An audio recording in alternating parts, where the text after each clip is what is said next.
Jesús Heredia es compañero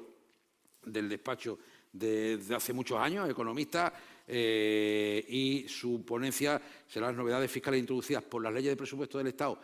por la ley de presupuesto del Estado, por la ley de presupuesto de la Comunidad Autónoma y por las modificaciones del REF que introdujo la ley, que introdujo el Real Decreto Ley 31/2021 de 28 de diciembre. Pues ya si quieres, Jesús, te dejamos solo ante el peligro. Vale. Gracias, Juan Luis. Buenas tardes a todos. La presentación, en mi caso, voy a hablar de las novedades fiscales introducidas en los presupuestos generales, tanto del Estado como de Canarias, para 2022 y de las modificaciones que se han producido en el ámbito del REF. En cuanto a los presupuestos generales del Estado, en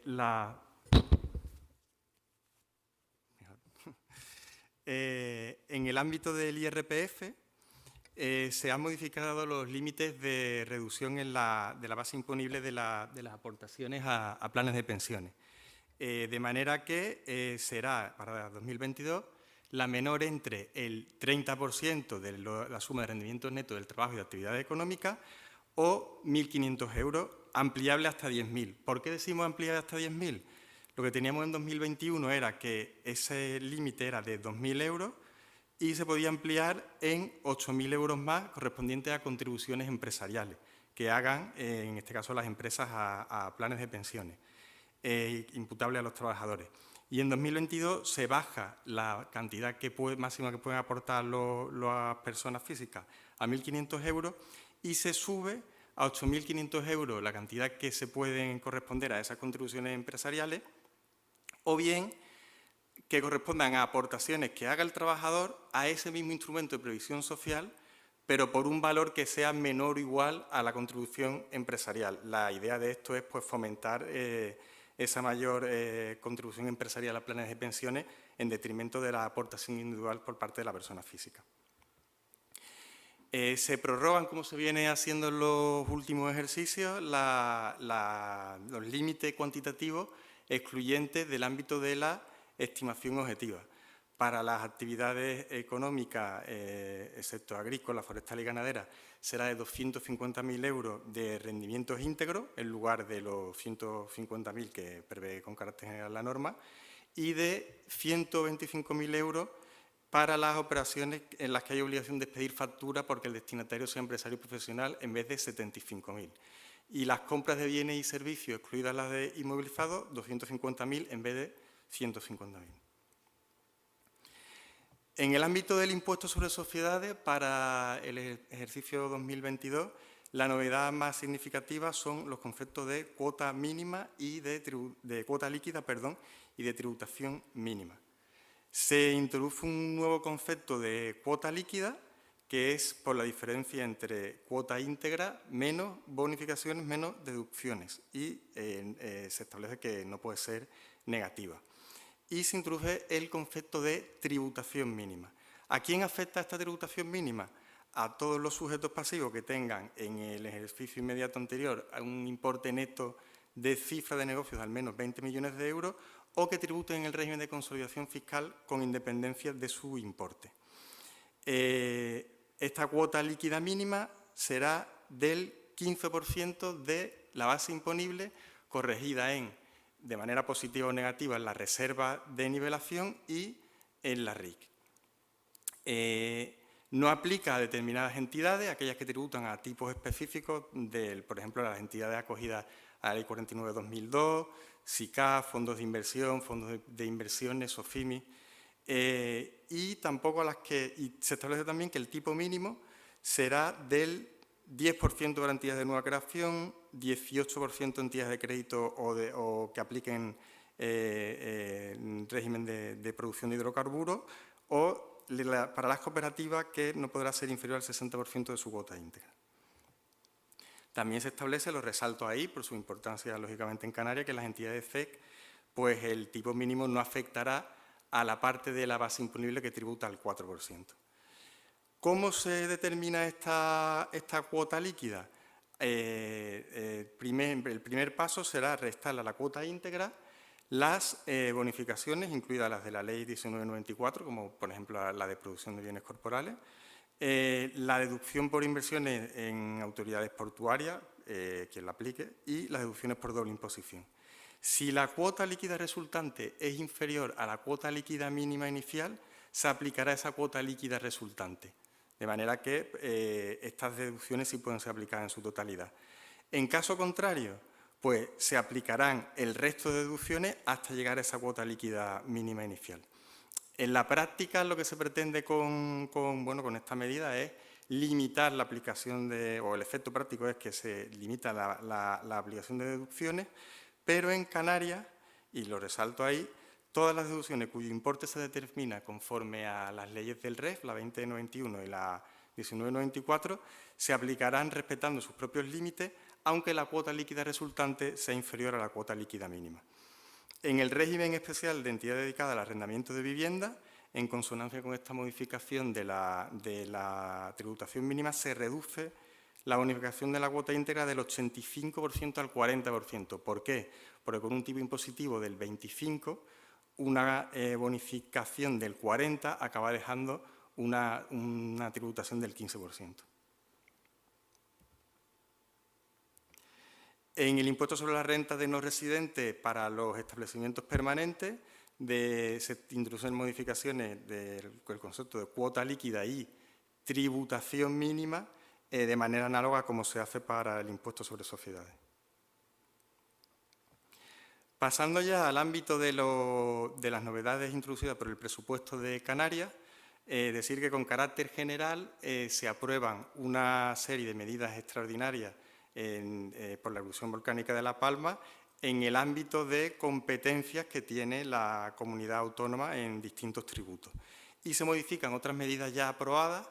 que por su extensión tampoco son objeto de la presentación, que fueron las del Decreto Ley 12/2021 de 30 de septiembre, poco después de que comenzara la erupción, y que a través de la Ley de Presupuestos se amplía su ámbito de aplicación. Empezamos por el IRPF, donde se aprueban una serie de deducciones. Las iré comentando de manera resumida porque al final ahí hemos reflejado las características fundamentales,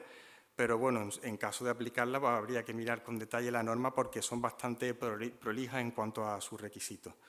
La primera, deducción por mínimo personal, familiar y por discapacidad. Para los ejercicios 2021 y 2022 se exige la residencia habitual en La Palma durante el año 2021 y la deducción consiste en aplicar el tipo del primer tramo de la escuela autonómica a una base que sea el 10% de cada uno de los mínimos. Es un poco complejo pero bueno, en la práctica pues, será coger cada uno de los mínimos y aplicar esas escalas. Y se aplica a los que hayan sido desalojados de forma definitiva de inmuebles que fueran su residencia o su lugar de trabajo. Deducción por desarraigo. Esta tiene dos modalidades, una para los inmuebles y otra para los vehículos. Por los importes que ven ahí reflejados, los inmuebles, tanto tres modalidades, viviendas, inmuebles que estén afectos a actividades económicas o al resto de inmuebles, y vehículos de motor, distintos importes en función de las plazas del vehículo y con distintos límites de aplicación sobre la cuota íntegra autonómica. Otra más, la de cesión de uso temporal y gratuito de inmuebles. Esta es de 200 € por cada mes completo en que se realice la cesión de uso gratuito y temporal de inmuebles completo también, no de una parte, y que esa cesión sea por un periodo mínimo de 3 meses.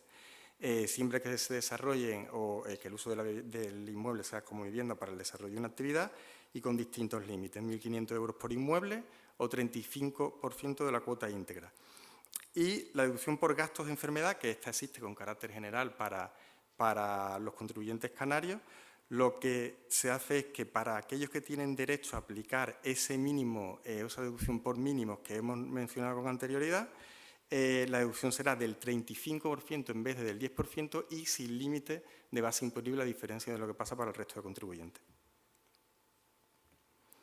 En el ámbito de sucesiones y donaciones, se establece una bonificación de la cuota para todos los sujetos pasivos que hayan perdido un inmueble que sea su lugar de residencia, el lugar de trabajo o medio de subsistencia, siempre y cuando se produzca el hecho imponible antes del 1 de enero de 2023, y con carácter general lo que se hace es, para aquellos sujetos pasivos que no tendrían derecho a aplicar la bonificación del 99% de la cuota con el máximo de 55.000 euros, y a partir de ahí la escala decreciente, se amplía ese derecho. Y además, para el caso de los intervivos, que sabemos que uno de los requisitos generales para este tipo de donaciones es que se formalicen en escritura pública, se exime de esa obligación. En cuanto, bueno, siguiendo con sucesiones y donaciones, una que esta sí se ha introducido nueva con la ley de presupuestos es una bonificación del 100% de la cuota para las donaciones de terrenos rústicos a titulares de inmuebles destruidos, siempre que se hagan a 31 de diciembre de 2026, y se exige que sea en escritura pública y con compromiso del mantenimiento por el donatario durante 5 años. En el ámbito del IGIC, se ha aprobado que se aplique el tipo cero en determinados casos. Ahí reflejamos 3 de ellos: la entrega de terrenos situados en La Palma y ejecuciones de obras para la construcción de edificaciones empresariales y profesionales, siempre que se hagan antes de 31 de diciembre de 2026 y con unos requisitos respecto a los plazos de comienzo y de finalización de la obra. Para el devengo de entregas de vehículos destruidos, que en ese decreto que se había aprobado en septiembre se había establecido hasta 31 del tipo 0 hasta 31 de diciembre de 2022, se amplía hasta 31 de diciembre de 2026, y las entregas o importaciones que se hagan para la recuperación de actividades económicas, en primera instancia se había aprobado solo para las actividades agrícolas ganaderas y se amplían para cualquier tipo de actividad durante todo el año 2022. Pasando al ITP a JD, el tipo cero, en ese decreto de septiembre se ampliaron o se aprobaron una serie de medidas, y en la ley de presupuestos se amplía a otro caso más, que es para la agrupación, segregación de fincas, agregación, obra nueva, división horizontal, disolución de comunidades de bienes, que se hayan realizado desde 1 de octubre de 2021 y se refieren a inmuebles destruidos.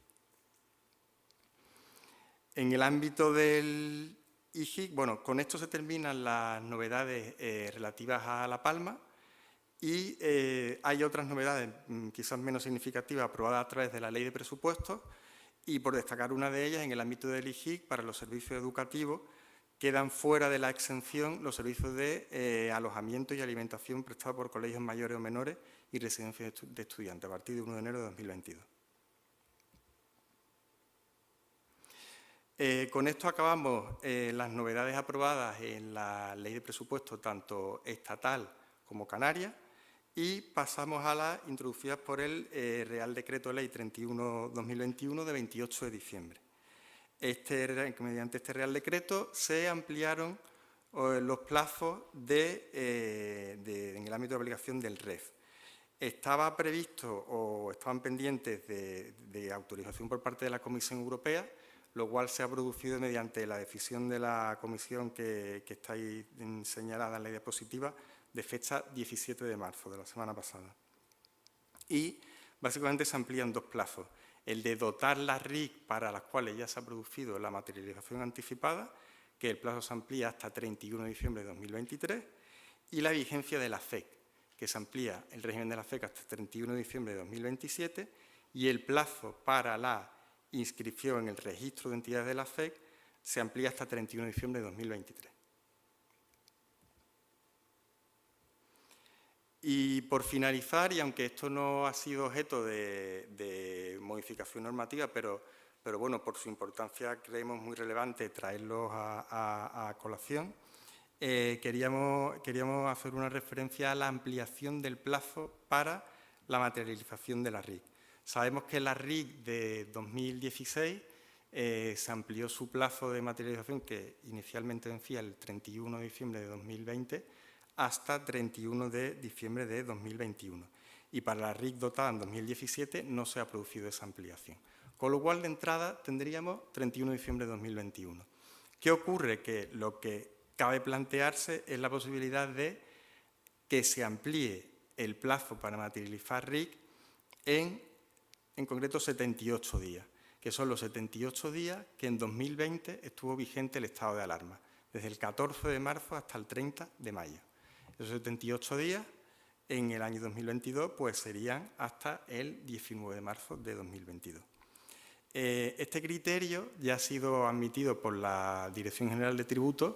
para otros incentivos fiscales a través de diversas consultas tributarias que se han ido dictando durante 2020 y 2021. En concreto, para la reinversión en rentas vitalicias de ganancias patrimoniales obtenidas por mayores de 65 años y para la reinversión de ganancias patrimoniales obtenidas por transmisiones de la vivienda habitual, a través de una serie de consultas que, en concreto de la vivienda habitual, hay muchísimas, aunque ahí hemos reflejado pues, las dos más recientes. Entonces, bueno, respecto a esta ampliación, por un lado, habría que distinguir RIC 2016, RIC 2017. RIC 2016 es verdad que ya fue objeto de una ampliación específica de su plazo hasta el 31 de diciembre de 2021 y, bueno, a partir de ahí, pues, todo apunta o parece razonable que, bueno, en la medida en que ya fue objeto de una ampliación, sería un tanto forzado considerar, que cuando además esa ampliación ya se hizo cuando ya habían pasado, por supuesto, esos días del estado de alarma, parecería un poco forzado interpretar que también se ampliara ese plazo. Pero para del 17, pues a priori sí parece algo bastante razonable. Se planteó en una consulta tributaria vinculante que está pendiente de respuesta por la Dirección General de Tributos y justo la semana pasada, en un ámbito de asesores fiscales, hubo una manifestación de forma verbal expresa por parte de la Delegación Especial de Canarias de la EAT en el sentido de considerar que sí, que se debería ampliar hasta el 19 de marzo ese